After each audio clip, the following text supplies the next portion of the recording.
Hello everybody, today we're going to go ahead and demonstrate to you one of our brand new items. To my left here, you're looking at one of our new kitchen prep utility sinks. It's going to be an all stainless steel material, NSF certification on this sink.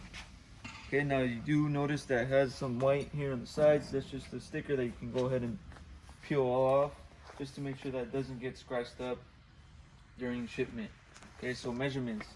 You're looking at 18 inches of the length by 18 inches from front to back. Okay, so it's 18 by 18.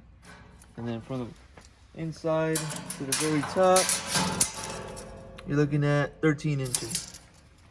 Okay, so you do also have the legs for the sink included. Also have the drainer over here on the inside.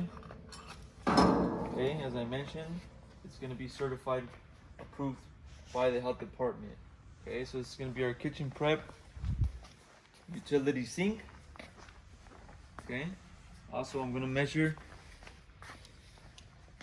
inserts right here where the faucets will go. Okay, so you're looking at about, you can say 8 inches. Okay, so that's the measurement for the inserts right there. Okay, so that's going to be our 18-inch kitchen utility sink. Okay, if you're interested in one of these sinks, go on our website, coolerdepot.usa.com. We'll update more information on our website, including the price. If you have any other questions regarding the sink, you can also give us a call and we'll help you guys out. Thank you for watching.